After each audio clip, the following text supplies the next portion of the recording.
Rasulullah sallallahu alaihi wasallam. Seorang sahabat bernama Sa'ad bin Abi Waqqas bertanya kepada Rasulullah. Hadis ini dimuat oleh Imam Ibnu Majah dalam kitab Sunan. Sunan bentuk jamak dari sunnah. Kalau satu sunnah, kalau dua sunnatan, kalau banyak sunan. Jadi yang menyusun kitabnya Imam Tirmidzi, maka disebut Sunan Imam At-Tirmidzi. Sunnah-sunnah Rasulullah yang disusun oleh Imam Tirmidzi. Sunan Abi Daud, Sunan Nasai, Sunan Tirmidzi, Sunan Ibnu Majah, Sunan Ad-Darimi. Itu artinya sunnah-sunnah yang disusun oleh para ulama. Belasan riwayat dari guru-guru mereka. Datanglah seorang sahabat Nabi bernama Sa'ad bin Abi Waqqas bertanya, "Ya Rasulullah, wahai Rasulullah, ayyun nasi asyaddu bala'an?" Siapa manusia yang paling kuat ujian cobaan hidupnya? Qala, Nabi menjawab, al-anbiya, yang paling tinggi para nabi. Nabi paling kuat cobaan. Setelah itu, tsummal amsal fal amsal. Di bawah Nabi, setelah itu orang yang keimanannya di bawah Nabi. Yubtalal 'abdu 'ala hasabi dinihi. Seorang hamba akan diuji imannya sesuai dengan kadar keimanannya. Seorang hamba akan diberikan ujian oleh Allah Subhanahu wa taala sesuai dengan kadar iman yang ada dalamnya. Fa in kana fi dinihi sulban, kalau imannya itu sulban, kuat, kokoh, istadda bala'uhu, maka ujiannya pun kuat. Ujian SD, ujian SMP, ujian SMA, ujian S1, ujian S2, ujian S3, S1 mungkin 100 halaman skripsi, S2 tesis 200 halaman, S3 mungkin 300 halaman, mungkin 500 halaman disertasi, sesuai dengan kadar. Wa in kana fi dinihi riqqah, kalau agamanya itu tipis, ubtuliya ala hasabi dinihi, maka diuji dengan kadar agamanya. Fama yabrahul bala'u bil 'abdi hatta yatrukahu yamshi 'ala al-ardi wa ma alayhi min khati'ah. Terus Allah menguji seorang hamba sampai dia berjalan di atas muka bumi, ma'alaihi khati'ah, dia tidak lagi ada dosa. Hadis ini memberikan kabar gembira buat kita. Kalau ujian pada diri kita kuat, jangan kita down, berarti level kita tinggi. Kalau ujian dalam hidup kita berat, berarti Allah sudah tempatkan kita di level VVIP. Di bawah itu VIP, di bawah itu kelas ekonomi, di bawah itu tidak berkelas sama sekali. Berat sekali ujian ini, berarti engkau sudah diletakkan Allah di tempat yang tinggi. Orang yang berpikir positif, dia selalu ingin ada perjuangan. Beda dengan orang. Mengapa orang pergi memancing? Tempat danau, laut jauh dari rumah, menaiki kendaraan, mobil, sepeda motor, sampai di tepi pantai meninggalkan kendaraan di parkir lalu hanya untuk mencari ikan, beberapa ekor ikan. Karena bagi mereka yang penting itu bukan ikannya, tapi perjuangan mendapatkan ikannya. Ada adventure, ada petualangan, ada adrenalin yang bangkit di sana. Beda dengan orang yang tidak ada minat untuk bertualang. Bagi dia itu tidak penting, yang penting beli ikan yang matang, selesai makan, orientasinya tidak terlalu panjang. Orang yang seperti ini antara otak dengan perut tidak terlalu jauh. Sedangkan kita diajarkan ada proses keimanan. Maka orang-orang yang mendengar hadis ini disampaikan, dia tidak akan berkata, "Oh, kalau begitu nggak usah dapat ujian yang berat-berat, saya mau iman yang tipis saja." Loh, ketika kendaraan kita mau kendaraan yang tercepat, ketika mobil kita mau mobil yang cepat, ketika rumah kita mau rumah yang kokoh. Kenapa iman kita pilih yang tipis? Berarti kita tidak balance, tidak punya keseimbangan.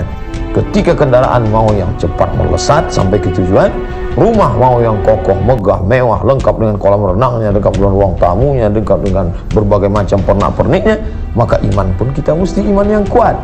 Dan iman yang kuat itu adalah ketika ujian Allah datang. Husnuzan, ini bukan kutukan, ini bukan karena Allah benci dengan kita, tapi ada hikmah di balik itu. Imanmu kuat, maka Allah uji engkau dengan kekuatan ujian yang kuat, dan di balik ujian itu ada penghapusan dosa. Hatta yatrukahu yamshi 'alal ard, sampai dia berjalan di atas muka bumi, ma 'alaihi min khati'ah, tak ada dosanya sama sekali. Teman saya tidak sholat, tidak puasa, tidak pernah berzakat, tidak pernah sedekah, rezekinya lancar, rumahnya besar, mewah, megah, anak-anaknya sehat. Saya, kenapa bisa begini ya Allah? Orang yang imannya kuat, dia tidak akan mencaci maki, dia tidak akan sumpah serapah, Kurang kuat apalagi cobaan yang dialami Nabi Ayub alaihissalam. Nabi Ayub mengalami ujian yang luar biasa. Kebun-kebunnya kering, mati. Sapi-sapi, ternaknya, ontanya mati. Kambing-kambingnya mati. Anaknya meninggal dunia. Tidak cukup hanya itu, datang penyakit kulit yang luar biasa. Pernahkah dia mengeluh? Pernahkah dia menyumpah serapah? Pernahkah dia mencaci maki Allah? Tidak. Sampai akhirnya istrinya tidak tahan. Rahmah tidak tahan melihat Ayub. Sampai akhirnya Ayub berdoalah kepada Allah.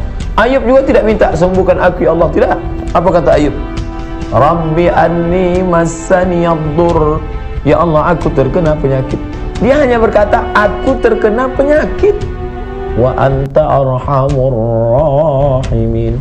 Dan engkau adalah yang terkasih, yang maha penyayang. Maka Allah mengatakan, urkut birijlika, tumit kakimu, engkau injakkan ke tanah, keluarlah air, mughtasalun baridun, lalu kemudian mandi di air yang sejuk itu dan sejuk. Sesungguhnya di balik itu ada hikmah. Wahai saudaraku yang dimuliakan Allah, Allah ingin mengangkat derajatmu, Allah ingin menghapuskan segala dosa-dosamu, dan setelah itu engkau pun dapat tersenyum karena melihat balasan yang luar biasa dari Allah Subhanahu wa ta'ala. Maka ana inda husni dhanni 'abdi bi, aku menurut prasangka hambaku kepadanya. Bandingkan diri kita dengan orang-orang saleh. Belum ada apa-apanya di ujian kita dibandingkan ujian yang dialami oleh Syekh Yusuf Al-Makassari Tajul Khalwat yang dicampakkan, dibuang oleh Belanda sampai ke Keton, Afrika Selatan. Wa na'lamu ma tuwaswisu bihi nafsu, kami tahu apa yang berbisik-bisik dalam hatinya. Lalu kenapa Allah uji? Bila Allah mengujimu bukan karena Allah tidak tahu. Saat Allah mengujimu, Allah ingin beritahu kepada dirimu sendiri engkau layak atau tidak masuk ke dalam surga Allah. Maka merenunglah sejenak, wahai saudaraku yang sedang diuji Allah dengan penyakit, merenung sejenak.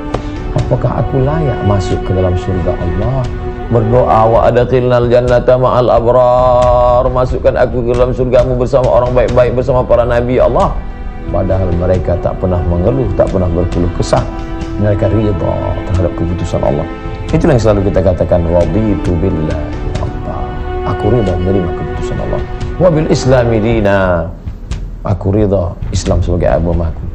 Nabi Muhammadin nabiyan wa rasulah, aku ridha Nabi Muhammad SAW sebagai Nabi dan Rasulku. Tidak ada cara lain selain berdoa dan menerima keputusan Allah.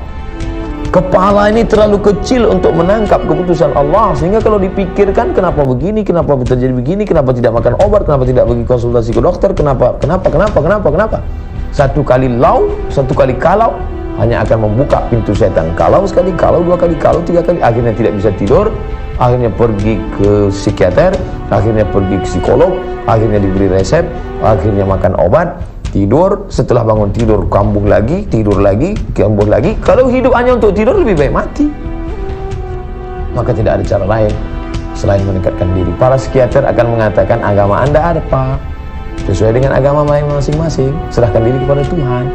Sedangkan kita tidak ada cara lain selain mendekatkan diri kepada Allah Subhanahu wa ta'ala. Alladzina idza asabathum musibah, mereka yang ketika tertimpa musibah, qalu, yang keluar dari mulutnya, inna lillahi wa inna ilaihi raji'un. Tidak ada yang lain kecuali dari Allah. Lillahi ma fis samawati wa ma fil ardh. Apa yang ada di langit, apa yang ada di bumi punya Allah. Jangankan yang ada di langit, yang ada di bumi, yang di dalam dirimu pun, bahkan dirimu itu pun punya Allah. Maka hanya akan dapat berkata, inna lillah, kami pun datang dari Allah, kami ciptaan Allah, wa inna ilaihi raji'un, dan kami pun akan kembali kepada Allah Subhanahu wa ta'ala. Oleh sebab itu beruntung orang yang memahami siapa yang bisa meringankan kita menghadapi ini. Tidak ada lain kecuali Muhammad sallallahu alaihi wasallam. Dialah yang datang. Habis kemampuan para penyembuh, para tabib, para dokter untuk menenangkan ini orang. Dia tidak tenang karena dia menganggap kenapa Tuhan tidak adil, kenapa aku yang sakit, kenapa aku yang menderita. Sebenarnya di balik itu Allah ingin menunjukkan kepada semesta alam, hai para malaikat, dulu ketika aku ciptakan mereka, kamu semua berkata, taj'alu fiha ma yufsidu fiha wa yasfiku dima. Untuk apa engkau ciptakan mereka ya Allah di atas muka bumi? Mereka hanya akan menumpahkan darah, mereka hanya akan berkelahi, mereka hanya akan berperang, mereka hanya akan bermusuhan. Tapi hari ini lihatlah, aku buat dia kaya, dia bersyukur. Aku buat dia sakit, dia bersabar. Ajaban li amril mu'min, ajaba, ajib, amazing, memukau, luar biasa orang beriman itu.